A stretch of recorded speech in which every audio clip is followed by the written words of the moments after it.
Ti, Senhor, e a Maria Santíssima, nossa Mãe Maior, que nos agasalhe com o seu manto de amor. Que nos compreenda, Maria, com a Tua compreensão. Que nos acalme com a Tua calma. Que nos guie sobre os Teus passos. Que nos ensine sobre os Teus conhecimentos. De Mãe do Universo. Confiaste em ter colocado o Teu Filho neste planeta de pranto e ranger de dente, ofertando o Teu amor, a Tua paciência, e nos ofertasse, Maria, com a resignação e com o amor que depositasse em todos os filhos deste planeta de expiação e prova. Nos dá, Maria, uma oportunidade de evoluir, de provar o nosso amor, de abraçar o necessitado, de acolher sobre o nosso peito e ter o mesmo amor de mãe que vós tem por todos nós. Como serva simples, Maria, eu me entrego em Teus braços, confiando no Teu amor e no Teu aprendizado de mãe, pedindo proteção, Maria, para toda a região Nordeste, onde Tu és a Mãe do Nordeste, hoje, agora e sempre. E com a palavra, Maria Cláudia Martins, mentora espiritual do Núcleo Central de Medicina Espiritual.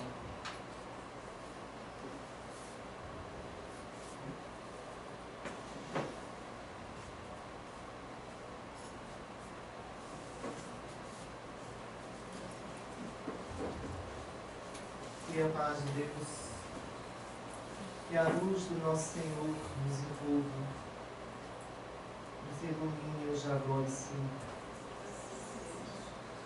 Eu apenas digo a todos os médicos que se encontram aqui,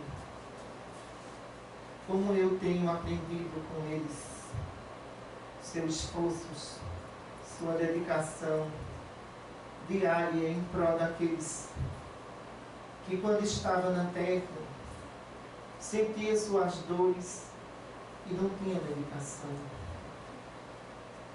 Tinha suas infecções abertas e não tinha um curativo para fechar.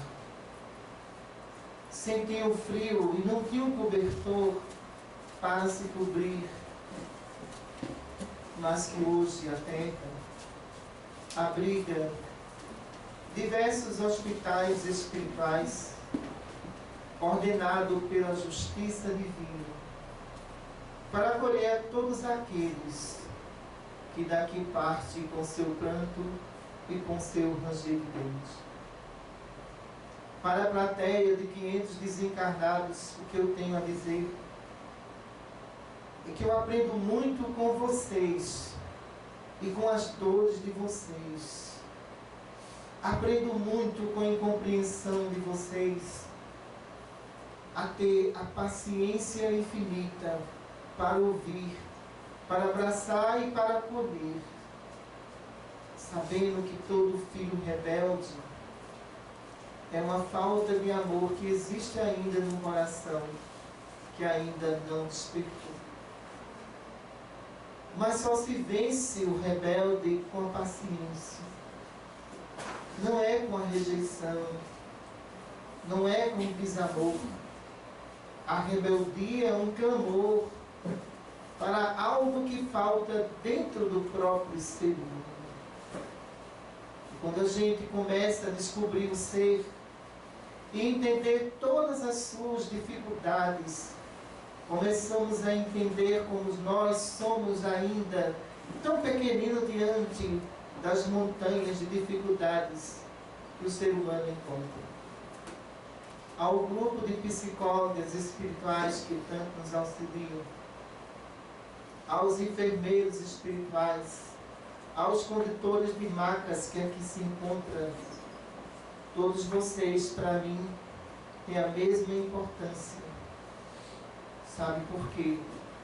porque todos vocês é uma parte do sofrimento do paciente que está sendo conduzido à enfermaria espiritual.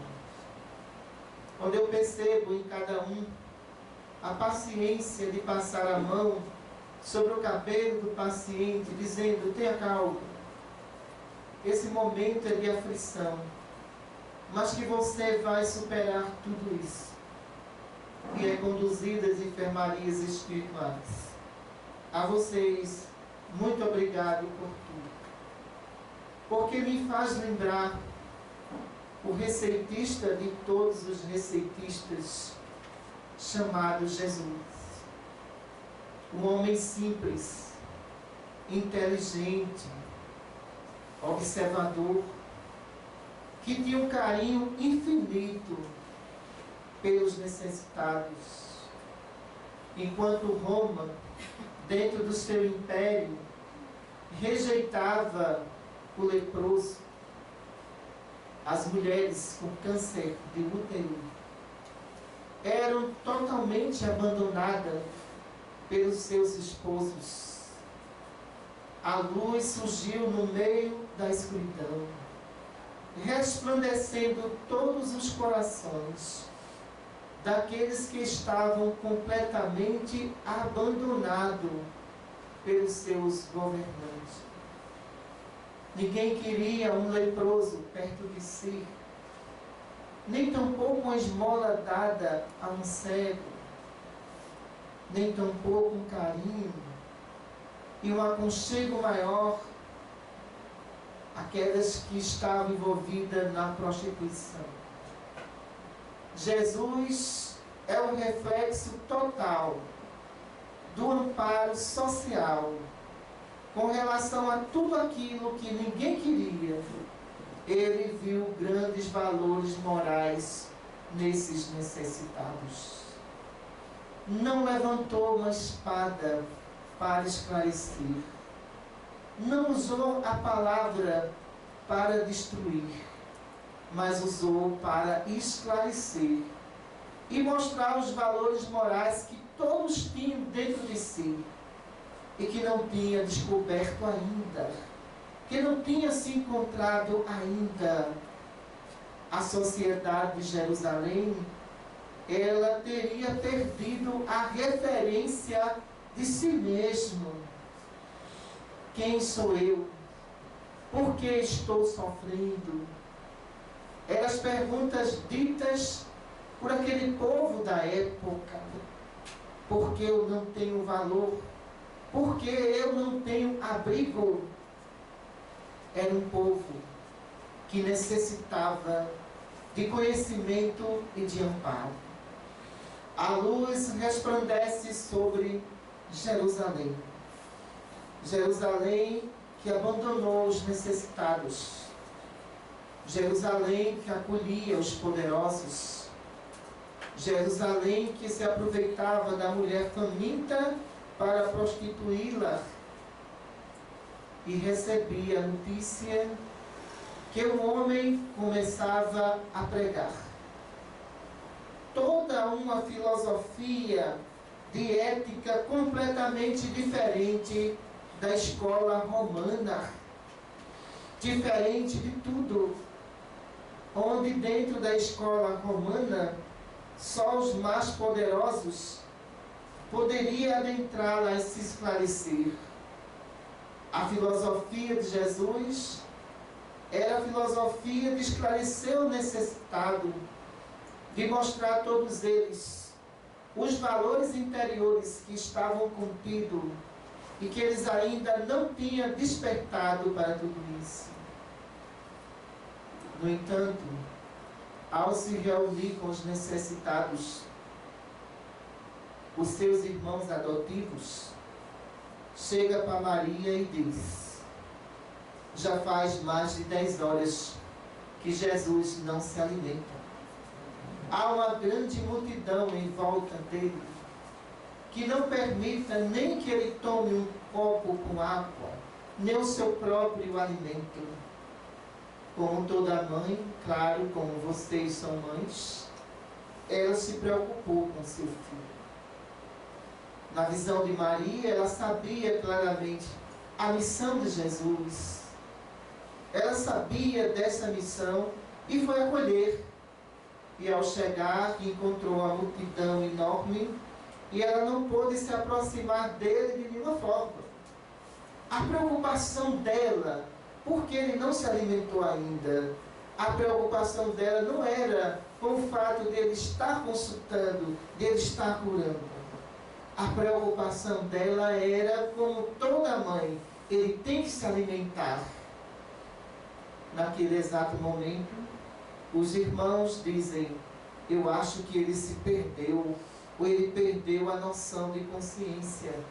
Ele perdeu o próprio espírito, porque essa multidão inteira, ele se dedicando a todos e não preservando a ele próprio, os irmãos não compreendiam a evolução de Jesus. Mas Maria Santíssima compreendia tudo isso. E naquele exato momento, quando ela se aproxima dele no meio da multidão, quando os irmãos deles estão reunidos, e o convida para levantar para que ele fizesse a sua refeição, ele olha para todos e diz: quem são meus irmãos? E observa a multidão. Esses são os meus irmãos, esses são meu pai, esses são minhas mães. Quando a gente faz essa reflexão, os irmãos encarnados e desencarnados que estão aqui, que virão como recentistas, entendam a mensagem de Jesus nessa passagem. Como ela se parece com vocês que assumiram essa responsabilidade? Porque às vezes o sacrifício pelos outros é o sacrifício do amor em demonstração do sentimento que você tem pelos outros, pelo aquilo que você faz. Muitas vezes eu vejo receitistas que eles não se alimentam, passam da hora de comer dentro do trabalho, pensando no necessitado. Naquele momento eu caio em reflexão profunda e começo a pensar nessa passagem de Jesus. Naquele momento ele não podia ter um intervalo para comer, porque os que estavam ali estavam famintos de conhecimentos, estavam famintos de atenção, onde o Império Romano não ouvia pobre, ouvia ricos, ouvia grandes comerciantes, e que agora isso reflete muito em vocês, que agora aqui estão. As brigas de famílias que eu tanto observo lá fora, as brigas de casais que tanto acontecem lá fora. Você, receitista, você é a ponte do desabafo da necessidade dessas criaturas que vêm em busca de sede de conhecimento e de apenas 2 ou 3 minutos para contar o seu drama. Era o que estava acontecendo ali. Jesus, o receitista de todas as almas, ele ouvia cada um, a necessidade, o drama, e como decidir, e como conduzir esses espíritos que já fazia anos, séculos, que aquela sociedade não desabafava. E que agora passa a conhecer um homem completamente diferente de todos os homens. A sua voz começa a soar dentro dos castelos. As preocupações do Império Romano com relação às pregações, o esclarecimento, a visão socialista de Jesus e a necessidade que existia das suas colocações referente à psicologia celestial. Mostrava a todos que todos não estavam perdidos, que haveria uma nova oportunidade, uma nova chance de reflexão. Nada estava perdido para quem achava que estava perdido, porque existia uma outra oportunidade, uma outra vida. E mostrava a todos eles e dizia: a casa do meu pai há muitas moradas. Não se turbe os vossos corações, não perturbe as vossas almas. Crede em mim, crede em Deus. Era uma esperança que nascia naquele povo tão sofrido, tão rejeitado por aqueles que se encontravam ali. O soar das suas palavras chega a uma belíssima mulher chamada Maria Madalena. Esta mulher, ela no primeiro instante que escuta falar de Jesus, ela vê Jesus como um homem comum, mas um homem completamente diferenciado. Naquele momento, Maria, ela começa a sentir dentro de si que poderia se encontrar com esse homem, porque ele seria um homem completamente diferente de todos que ela teria conhecido. Imperadores, generais, todos esses homens tinham sido seduzidos por Maria Madalena. No pensamento de Maria, na verdade, ela achava que Jesus poderia ser seduzido pela sua beleza, pela sua voz, pela sua estatura. Ela se surpreende com tudo isso. Quando observa que ele andava em Jerusalém, ela sai perguntando em todas as esquinas: como poderia encontrar este homem chamado Jesus? E disseram para Maria que ele se encontrava num determinado pátio e que ela fosse até lá, que ela teria esse encontro. Os pensamentos de Maria Madalena fluía toda para a sensualidade, fluía todo para o desejo material de um homem que ela ainda não teria conhecido, mas diferenciado de todos. Distante, ela observa Jesus. Naquela época, como é tradição judaica também até hoje, a mulher não poderia tirar o véu. Ela teria que se manter com o véu. E Maria, a primeira coisa que ela faz é tirar o seu véu.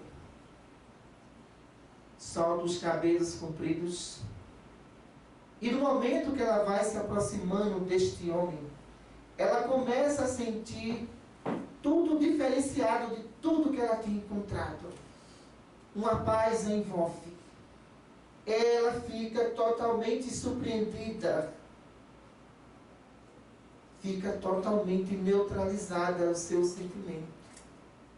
Naquele momento, quando ela vai se aproximando, ela percebe que não consegue mais erguer a cabeça para estar frente a frente com ele. Naturalmente, ela vai ficando meio encurvada, baixando a cabeça, e a sua voz se torna trêmula. Ela não consegue expressar uma palavra sequer diante dele. E começa a perceber que nenhum homem lhe ofertou tanta paz, tanta segurança como Nazareno. Naquele momento, ele se aproxima e diz: Maria, se aproxima. Eu conheço todas as minhas almas perdidas, e tu, Maria, é uma delas. Naquele momento, ela cai em prantos, porque ela observa que aquele homem conhecia muito mais dela do que ela própria dele e começa a se emocionar. Os espíritos que cercavam Maria, todos eles achavam que Jesus iria sucumbir à sensualidade de Maria. Por isso que dentro desse processo de sedução, existia as trevas por trás da beleza de Maria Madalena. E naquele momento, Jesus observa, irradiando luzes sobre ela, afasta aqueles 7 espíritos que estão diante dela. Ela perturbada, ser instrumento de sedução para a queda do Cristo. Ela para e reflete. E ele diz: ergue a cabeça, Maria. Eu te expulsei 7 espíritos impuros. Porém, eu vos digo, não tornas a pecar, para que os 7 não retornem para ti. Naquele momento, Maria Madalena, ela estava com a roupa do corpo e apenas um véu. Ela observa que todas as joias, todo o ouro que ela teria recebido, a melhor residência que tinha em Jerusalém era de Maria Madalena, sim. Tudo aquilo não preenchia o seu interior, porque nenhum homem teria ofertado para ela tanta segurança como Jesus estava ofertando naquele momento. Quando ele dá as costas, ela diz: Senhor, eu posso te seguir. Quando Jesus olha para trás, já observa que toda irradiação de Maria Madalena era completamente diferente. Ele olhou para ela e disse: segue-me. Naquele momento, Jerusalém estremece. Por quê? Todas as questões relacionadas a Maria Madalena, ela estava fundada na questão da sensualidade. As notícias que se sondavam dentro de Jerusalém era que Maria teria seduzido Jesus. Para os imperadores, naquele momento, eles não levam Jesus a sério por essa razão. Porque sabia que nenhum homem em Jerusalém resistia à beleza de Maria Madalena. Nenhum deles. Esquecem Jesus por um tempo. Ela começa a seguir os seus passos. E vem a grande surpresa para os imperadores. As notícias que chegavam era que a prostituta de Jerusalém teria se reformado e estava pregando e ao mesmo tempo auxiliando os leprosos junto com Maria Santíssima. Estremeceu toda uma estrutura de imperadores. Porque começaram a perceber naquele momento, claro, que Maria ela tinha uma influência sim, mas era negativa. E que esta influência agora se tornou-se completamente positiva. Com esta reforma moral, o cristianismo levou um impulso maior, onde a maioria das prostitutas começaram a procurar Maria Madalena, pedindo perdão pelos seus atos e seguindo Jesus. Veja que exemplo belíssimo desse receitista de todas as almas. No entanto, sabia Jesus de todo o poder que existia dentro do império. E um chefe da guarda chega para ele e diz: Senhor, tu pode curar um parente meu que está bastante enfermo. Eu, como chefe da guarda, se eu ordenar para os meus soldados o que eles têm de fazer, eles fazem. Porém vós, que é como eu sou, podereis ordenar para os teus soldados que cure o meu parente? Jesus observa aquela consulta que estava sendo feita em praça pública. Todos os soldados do império estavam observando aquela cena. E aquele homem humilde pede mais uma vez: Senhor, se vós ordenar que os teus mensageiros vá até o meu lar, eu tenho certeza e tenho fé, Senhor, que o meu parente vai ficar curado. Jesus olha para aquela guarda que mais tarde iria lhe sacrificar. Olha para aquela guarda que mais tarde iria lhe crucificar. E diz: em Jerusalém nenhum homem tem a fé que este homem tem. A tua filha está curada. Pode ir. Então, a certeza da fé do receitista, ela tem que prevalecer nele acima de tudo. O amor do receitista e a segurança necessária dele fazer, onde muitas vezes aquilo que está fazendo vai ser mal compreendido, vai ser perseguido, vai ser humilhado. Mas você é o receitista de Jesus. Jesus era o receitista dos receitistas. E estava ali para acolher todas essas almas necessitadas de amor e de compreensão. Por que parar o seu mandato? Se você para o seu mandato, as dores não irão parar. As lágrimas não irão deixar de cair. Os suicídios não irão cessar. Entendam isso. As perturbações não irão ser interrompidas de nenhuma forma. Se você parar o seu mandato de receitista, entenda, as perturbações espirituais, de espíritos que precisam da sua palavra, não irão estacionar no mundo espiritual. Observe para dentro de vocês mesmos e veja os valores que Deus depositou e a confiança que Ele tem em cada um de conduzir vocês. Muitas vezes, quando o seu Vandir é criticado, eu digo para ele: esqueça as críticas. Jesus não precisa daqueles que está levantando crítica para conduzir o seu trabalho. Precisa de você para que o trabalho seja conduzido.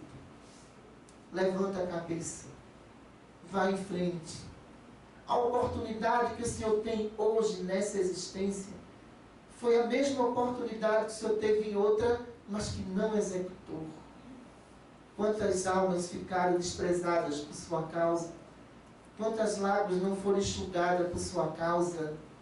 É a oportunidade única de abraçar, de acolher e de utilizar-se da paciência como um remédio essencial para acalmar as almas. Não reclame. Apenas simplesmente aceite.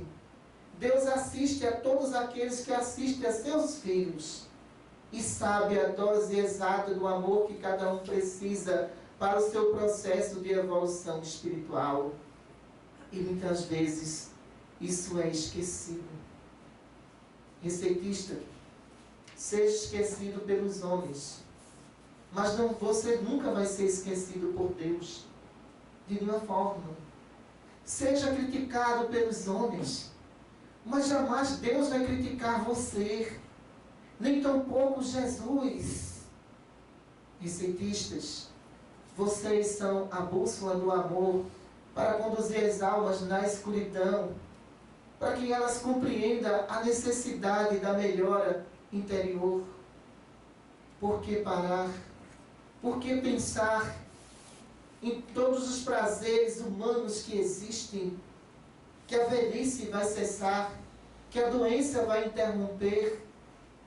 Tudo isso são águas escuras que passarão, mas a água do amor cristalina, aquela que você derrama sobre o paciente, essa você se banha nela, esta você se fortalece nela cada vez mais. Pensem nisso a cada instante.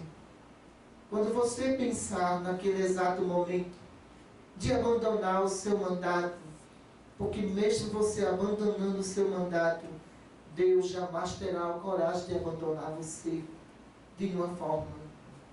Os sofrimentos, eles são etapas que têm que ser vencidas. O sofrimento não é uma pedra que você vai afundar com ela dentro de um rio, de nenhuma forma. O sofrimento é um teste de paciência e de amor que você vai ter por você mesmo. Se você tem paciência em sofrer, você vai ter paciência em ouvir o sofrimento dos outros e as suas próprias necessidades do dia a dia. Por que desistir? Jesus não desistiu, então Ele não vai desistir. E você não deve pensar em desistir de nenhuma forma. Vejamos as passagens do Cristo, tão bela e tão simples. Quando o cego se aproxima dele, a cegueira de nascença, que ele não conseguia ver a luz divina, porque estava no meio da escuridão. No entanto, com a sua humildade plena, chega e diz: Senhor, Tu podes me curar. E naquele momento, no meio de fariseus, se observa as críticas, se observa as dúvidas, se observa a discriminação de um homem que andava com pobres, que se alimentava com os pobres, e diz: Tu tens fé, tu queres ser curados, se aproxima. E naquele momento, mostra a todos eles, utilizando do bar, da água e do amor. Do amor do necessitado que estava diante dele, clamando para ver a luz material e a luz espiritual naquele momento. Se observa que aquele cego de nascença, naquela consulta em praça pública, ele começa a ver e começa a entender a luz humana, que era a luz desumana, e começa a entender a luz celeste, que era a luz humana, e passa a seguir Jesus. Vocês que estão aqui, que estão com este mandato na mão, não jogue isso para o alto. Jogue dentro dos corações de vocês. Entendendo que cada diagnóstico, cada problema é uma experiência que você está adquirindo naquele momento ali, para você não errar em existências passadas, nas existências atuais, para você absorver aquele problema e educar o seu próprio espírito, vendo que o erro dos outros não vai ser o seu erro. Cada paciente que você escuta é uma experiência reencarnatória que você já viveu. Cada erro de paciente que ele escuta é, na verdade, o ato praticado que ele praticou em vidas passadas, mas que agora, dentro do processo de reeducação da alma, o receitista tem o seu médico como condutor e o seu consolo como orientador das almas perdidas na terra. Por que parar? Vamos ter que seguir na estrada de espinhos. Porque Jesus não caminhou em flores. Porque as suas almas vão caminhar sobre essas flores, que essas flores não existiam na sua passagem. A crítica, a perseguição, faz parte de um conjunto de resistência interior do espírito que está determinado no amor e que não pode de nenhuma forma retornar ao regresso do ódio de nenhuma forma. Vamos pensar nisso a cada instante e a cada momento.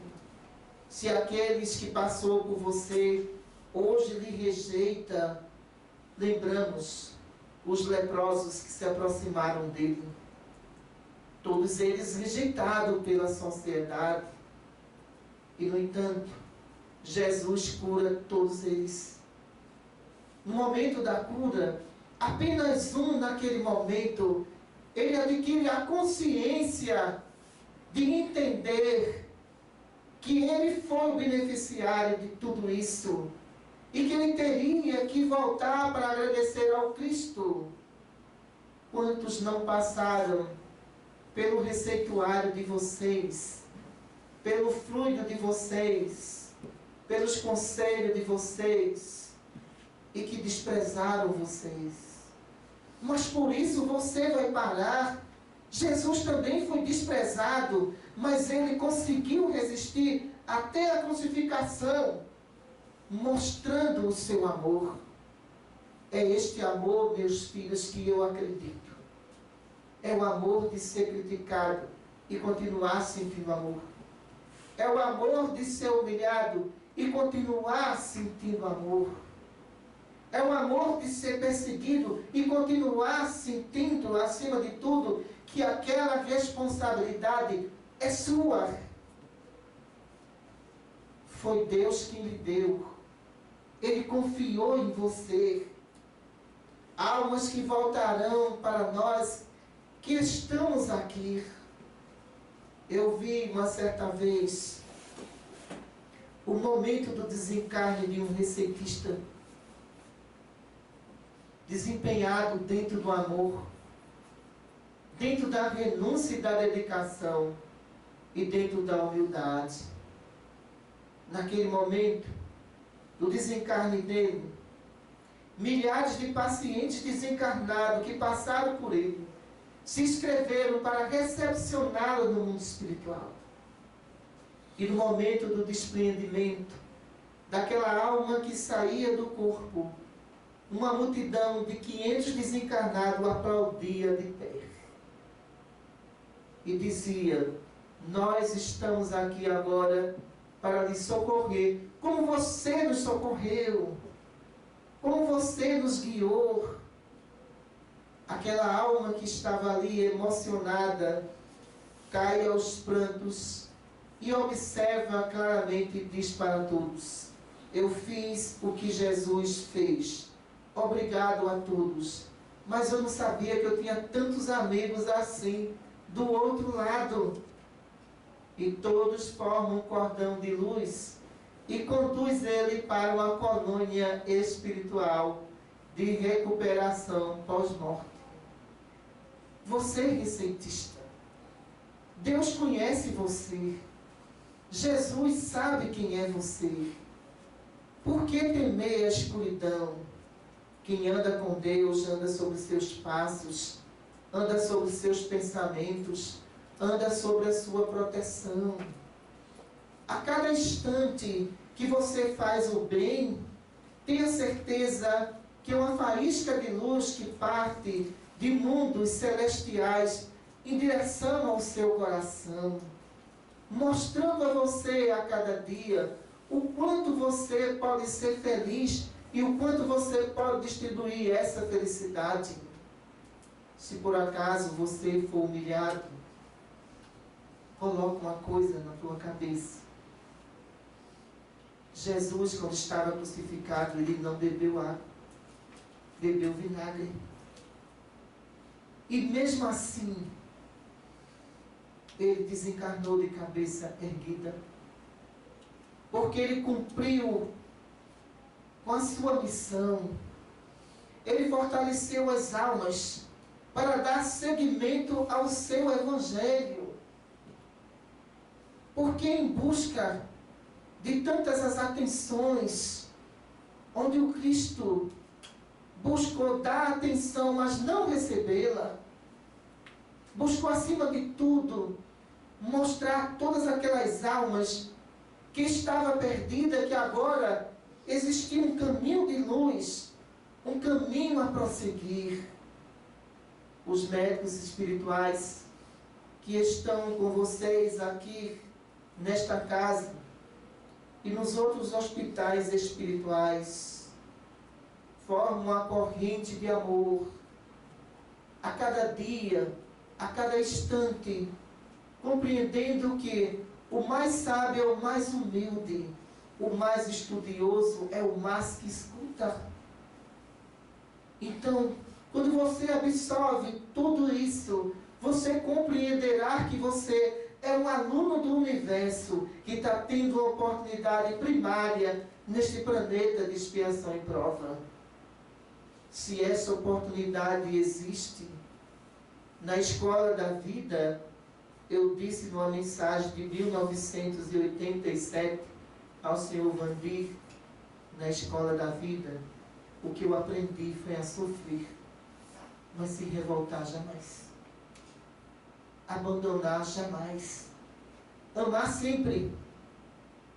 Em todas as situações, amar sempre. Observando claramente que o homem mais ignorante que existe na terra, um dia se tornará um espírito de luz. Que todos estão dentro de um processo transitório de evolução espiritual. Abraça o necessitado, escuta, porque este necessitado foi o que bateu na tua porta e que bateste diante dela e o expulsasse do teu coração.